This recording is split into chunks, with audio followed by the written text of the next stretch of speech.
Hello, Koenraad Dedobbeleer. Hello, everybody. We are here today to talk about your current exhibition at ProjecteSD. We will be showing images and give our audience some insight into the exhibition through this casual conversation.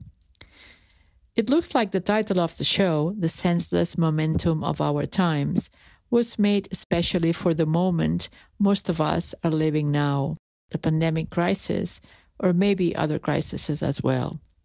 But we know that the title was decided before we knew what was going to happen. Where does this title statement come from? Is it a found sentence, a statement that comes with a particular intention? I feel I can hardly express about the times we are in. I can, for sure, as an individual, but that's not the point here. As an artist, I feel unable to do so, or not yet, at least. I've never been concerned that much with the latest, newest actuality, and I guess that what we do takes more time, or maybe more distance. My work is not directly about emotions. Of course, what you experience in life is of great influence. With a different life, different background, I would for sure make different work. But it's not about self-expression in a direct, literal sense. Thus, the title of the show is a mere coincidence.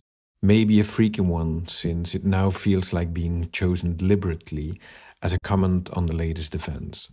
On the other hand, those words seem to make a big, general statement that somehow will always sound true. So by choosing it, I speculated on the fact that they had a great potential for misinterpretation or interpretation. But we can at times hardly make sense of the moment since we are in it, and reflection is needed in order to make sense of things. That happens just the moment after, I guess. So we are out of the moment when we are able to reflect. Are our times merely a momentum? Hard to say. These words trouble me. I do not really or fully understand them, and I can only speculate on what they are supposed to mean or say. That is likely why I noted them down, trying to pin them down, but thinking of it, I'm still not making sense of them. You are a contemporary artist dealing mainly with the sculptural objects, but you're also a researcher and even an erudite thinker with a remarkably broad culture of references and influences. There are some works in the show, especially the photographs, that seem to contain some stories that, of course, escape the visitor who cannot grasp these layers behind. Can you tell us a little bit about some of the ideas in, for example, the photo diptych, the effect of redistribution is often invisible? I can tell you some of the background of what went through my mind while taking these pictures. And the effect of redistribution is often invisible. The image on the left-hand side shows a fabric based on the drawing by Joseph Frank. Frank was a Viennese architect who started off with the Wiener Secession and evolved to become what I would call a softcore, almost frivolous modernist. As he had some Jewish roots, he felt forced to leave Vienna due to the new regime of the 30s. And after immigrating to his adoptive country, Sweden, he spent some time in New York in 43, 45, thereabout. He would be teaching, but hardly able to practice, so he was silenced into becoming a paper architect, as many emigres of the time. He designed a quantity of the most exquisite textile patterns while living on Manhattan. Most of them included plants, and there's a suite of three that got my attention with rather funny titles: Italian Dinner, Teheran, and Nippon. Back in Sweden, most of these fabrics, or the designs for the fabrics, were put into production by his company Svensk Tenn. However, Teheran was only produced in the 90s, some 20 years after Frank's death. I started fantasizing that these might relate to Second World War. Obviously, in its design, it refers to those amazing Persian rugs. But as an Austrian Jew, he might be well referring to the Teheran Conference, held at the end of 1943, where the Allied forces, amongst other topics, laid out their plans for a joint offense against the Nazi fascist and Japanese forces. The other half of the diptych depicts 1887 Cyrus II amplifier. Cyrus II of Persia, or Cyrus the Great, was the founder of the first Persian Empire. That must not have escaped the company's founder Farhad Azima, who named his son after the ruler and his hi-fi electronics company after the son. Azima, educated in Leeds, via the name-giving seems to stress his migration and cultural background, while he successfully was revolutionizing the oh-so-British field of audiophile electronics. Those early designs of Cyrus and Mission, his other company, were intended to create affordable mass-market products, but adorned with the highest end quality specs. And what those two images do together is purely based on my associations. But I do hope and assume that they do talk to each other and might create a potentially new story. Koenraad, you're supposed to be a sculptor, but 13 of the works in the show are photographs. 3 sets are diptychs, and what they always show are objects. When you photograph a banal object, like the wedge in the photograph entitled "Most is Not All," or the details of the wood planks of a bridge, the one with title "Something Very Powerful in Recuperating What Power Has Rejected," or the woodcut that resembles a mask.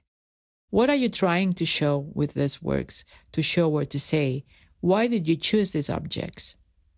The photographs are divided into 2 strategies, I think. The colored ones are rather straight reproduction of existing objects.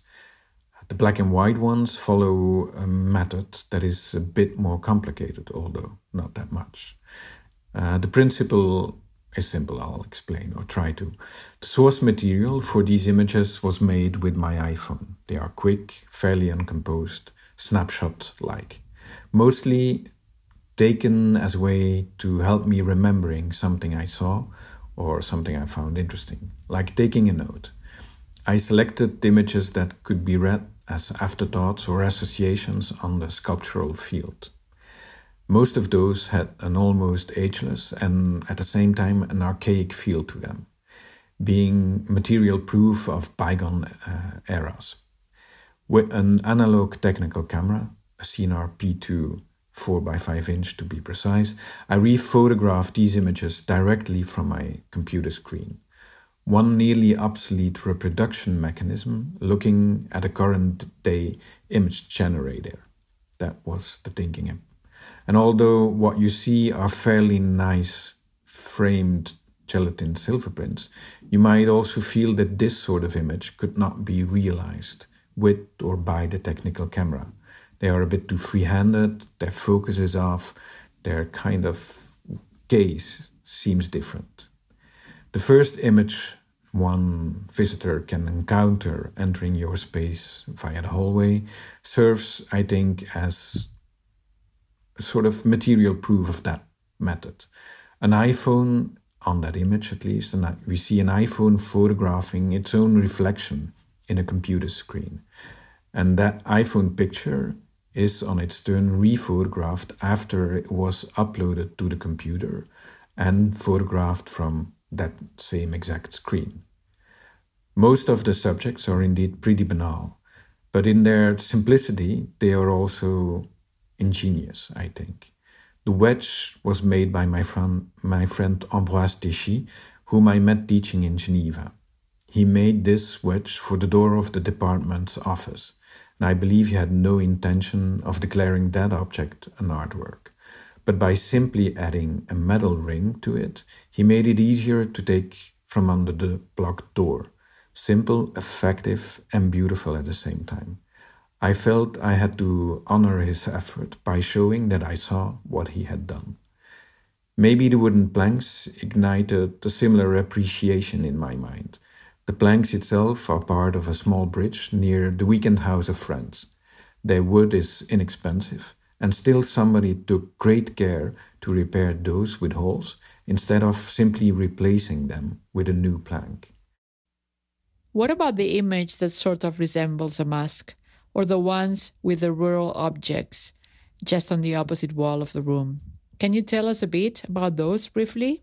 Sure, but what you call a mask is actually a wooden block for wood block printing, to print on fabric to be precise. And it's an ornament that was designed by Mariano Fortuny. But I agree, it looks vaguely ethnographic. And the rural, archaic things, they really are what they are. But maybe in the end they're not so rural, as they were all, except for one, the bridge I talked about, photographed in the Venicity of cities, in Antwerp, Brussels, Paris, Geneva, and even Moscow. I always liked how Isa Gensken talked about photography, that photographing would be like sculpting or carving images out of the real. I got fascinated by the idea that taking a picture is to circle around a subject, which nowadays we can do easily with our telephones. It results in making relatively okay pictures, and it's easy and very inexpensive. Going back to the sculptures in the show, how do you see the dialogue between the photos and the sculptures around them? The photos all seem to have a timeless quality, even archaic. Some make me think of the Surrealism years, whereas the sculptures have a different kind of sophistication. They all have very precise chromatic choices. They are sometimes clumsy, surprising assemblages of different sorts of elements, toys, domestic fixtures, or industrial architectural objects. Uncanny but elegant at once. Can you comment on some of the works in the show? For example, the one titled Proletarian Struggle Devoid of Utopian Aspirations. I feel that it's easier to say something about the pictures than it is to talk about sculptures. They are mostly done in an almost improvisational manner. What happens when one improvises? To know. The pickled tomatoes and the paprika in Proletarian, they were bought in Vilnius, and I was looking for jars that together would have exactly the same height as the pink H-beam that conceals them. Those pickles can still be bought at the local markets in Vilnius, and usually they are produced by private persons and they are sold ungoverned. Most of the sellers are third-aged, are women, and they have to do this to make ends meet. Their produce is not labeled, nor tested, certified, or standardized, and I'm taken by these forms of mild anarchism. At the same time, we do live in a society that seems obsessed by its own image. Social platforms cater the celebration of the I or the me.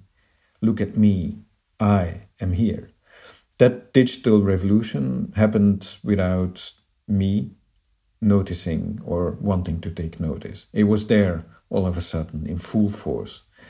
And I think that, it might be one of the reasons why a greater number of mirrors are appearing in my sculptures over the past couple of years, as a literal way to reflect the given circumstances. To finish our talk, I cannot avoid asking you about the titles of your works. Philip van den Bosch, former director of the Museum am See in Ostende and now independent curator, once wrote that your titles, and I quote now, they seem to have a vaguely defined relationship to your visual oeuvre. Tell us a bit about your obsession with these long, absurd, sometimes funny but always difficult to remember titles. Titles come about independently from the works, also from the context or from any meaning. Sure, these words are not meaningless, but in regards to this specific exhibition, they don't give any clue, nor to the reading of the individual works, nor the construction of the exhibition as a whole. At least I'm hoping to avoid meaning by using these loaded long quotes. All of my titles are words that I borrowed from somebody else. And these words struck me while I was reading, the kind of sentence or quasi-sentence that grasps your attention just a bit more than the other thoughts in the same text. And while reading or after reading, I just note them down in my little notebook and keep them safely stored for the future. Whenever I need titles again, I flip through the notebook and pick out the ones that seem to manifest themselves clearly. That's about the principle of it. Fairly simple. I need to say that I stole that idea, or partly stole it maybe from Mark Nachtsam. And Mark was making these beautiful works with words that he was picking up from magazines mostly. He turned those words into a form of concrete poetry, and I was impressed by his ultra-modest but firm manner. And I thought that this line of work, or his way of doing, might come in handy one day. So I mixed it up with the habit that I got from my high school education to underline while reading. In order to be able to summarize the text or react or criticize to it, we were taught to underline whatever we considered meaningful. I simply started noting down what I had underlined and afterwards started using those notes as titles. Those words, they title. They kind of give the work a name, but they do not explain. Micheline Schweitzer often told me the anecdote that Konrad Fischer or Fernand Spielmakers, they would refuse to explain a work to visitors or clients.